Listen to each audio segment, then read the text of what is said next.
It's been too long, Sam. You were a good friend to me. One I could never forget.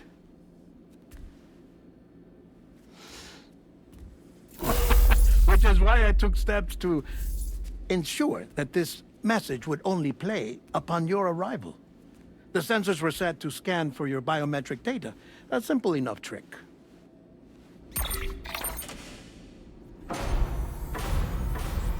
Now, this was originally a geophysics laboratory established for the study of earthquakes.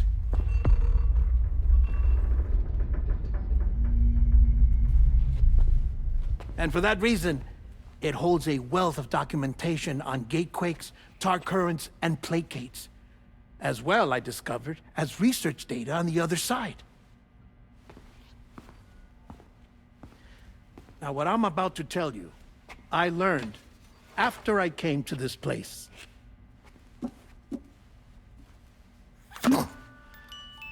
Imagine that this is the lab. Though it's relatively close to the northern tip of South America, the continent is entirely cut off from us by a tar belt. And so we have no idea what's going on down there. Nor do we know the state of any continent other than our own. The researchers here were trying to establish contact with the rest of the world. They were well equipped to do so, as the facility had once been used to launch research satellites.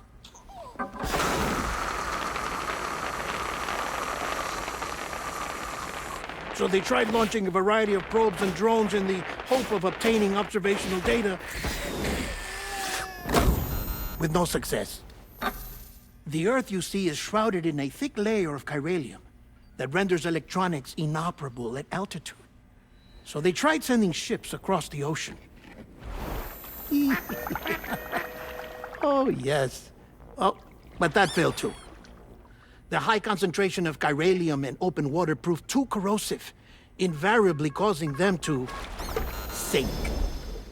But then the researchers found some rather rare birds on their doorsteps. Birds not native to the region. Nice birdie, nice birdie. And that, my friend, was just the beginning. Not far from the lab, they discovered a strange anomaly.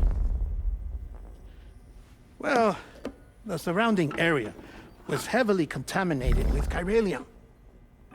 Yes. This is beautiful. The researchers would later dub the anomaly a plate gate. But further investigation revealed that it came into existence when you began to expand the chiral network across North America, and that the gate grew larger in tandem with the network itself. What started as a tiny fissure in space became so much more. The researchers duly installed cameras to study the gate and its surrounding area. Now, to their surprise, they caught footage of some unusual marsupials. Yes, the kind you wouldn't expect to normally encounter in Central America, like the birds. But to confirm their suspicions, they sent an autonomous robot through the gate. The soil samples it collected were consistent with the archived geological data from the southern hemisphere.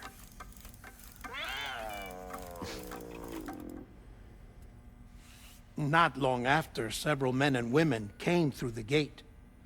They spoke English, and they confirmed that they had indeed come from faraway Australia. We finally knew the world outside North and Central America had survived. Ours was not the last bastion of humanity, but Australia had suffered the death stranding too. Undeterred, the researchers began working closely with Bridges and conducted a series of tests, paving the way for an expedition to Australia that would lay the groundwork for chiral network expansion. After they had first installed surveillance equipment, that is, so that the gate could be monitored from the Mexican side, a necessity to this day as Australia is not yet connected to the chiral network.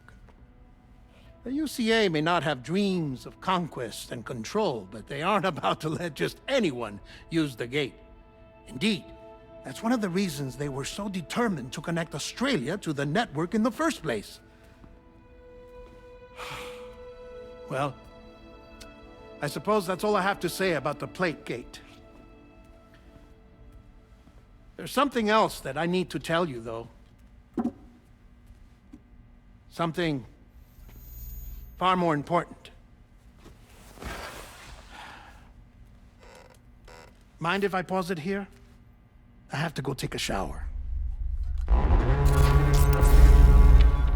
Gate quake detected.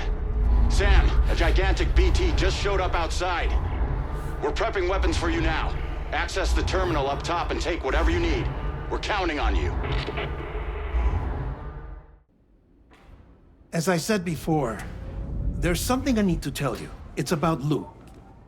You see, after you left Bridges, I decided to do a little digging into BB-28's past. That is, Lou's. I found the BB decommissioning records. Now, according to them, BB-28 was flagged for disposal and subsequently incinerated 4 years ago, long before you and Lou first met. That's BB-28? This is the child officially identified as BB-28. But if you look closer, Sam, you see at once that it can't possibly be Lou. Right there at the elbow, where the birthmark should be. Nothing. Which means we have another BB-28 on our hands. The one with whom you memorably went west and back not so long ago, that is Lou. Per regulations, the serial number assigned to each BB was unique. No two units should have ever been assigned the same one. I've cross-checked the details with the most up-to-date entries in the UCA database. And indeed, there is no reason to believe BB-28 survived. All of which can only mean, Sam, that the bridge baby you carried with you on your journey across America, Lou, was never recorded in the official database. So, where then did Lou come from? Right now, your guess is as good as mine. But as worrying as that sounds, this could actually be to your advantage, since it's functionally impossible for the UCA or Bridges to track a BB of which they have no record. Which is lucky because if they did know about a BB that could live and grow outside the pod, they'd want to secure it for study. So take comfort in the knowledge that they don't, that you're free, that you can bring up Lou in peace. How is it, by the way? The two of you living as a family. Right. I have gifts for you. A few things to take back home. An assortment of vaccines to be administered as your child grows up. We want Lou to live a long and healthy life. And it's natural for children to be afraid of shots. Maybe this will help put Lou's mind at ease. A token of my affection. You can collect it via the delivery terminal when you leave. I wonder how big Lou will get. Anyway, there's one more thing I wanted to share with you.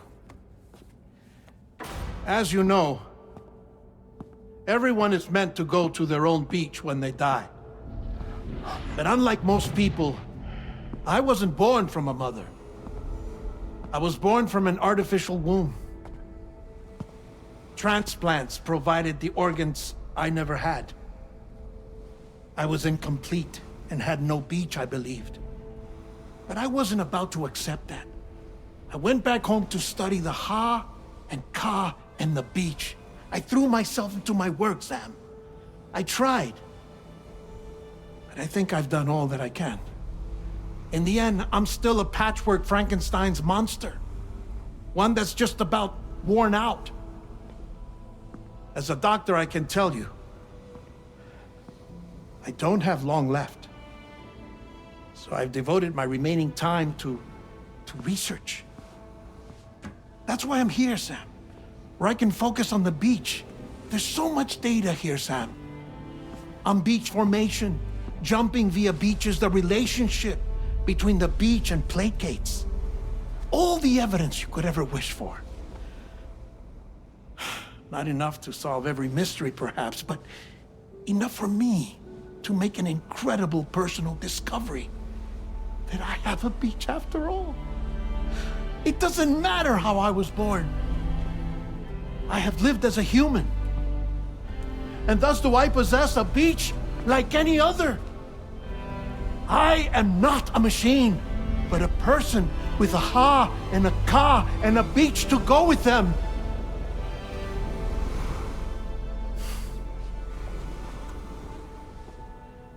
Lastly, I have a confession for you, along with a heartfelt apology.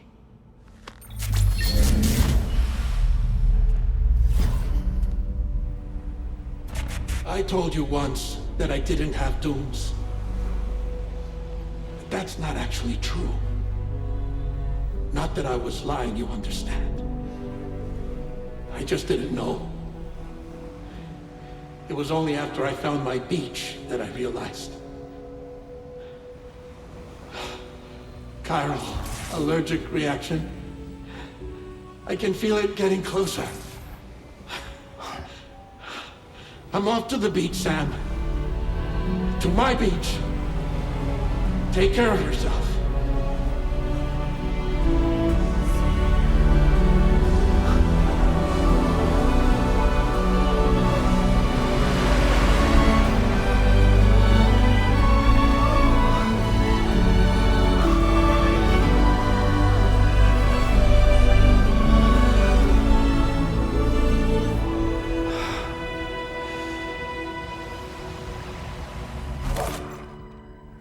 Sam.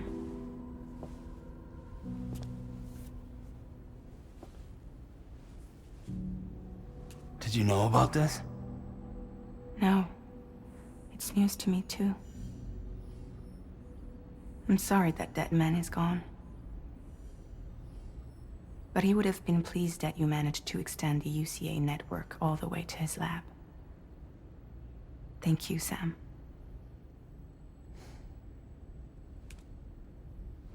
I guess I'm homeward bound. Missing little Lou that badly? You know I am. Come on back, Sam. Lou misses you too.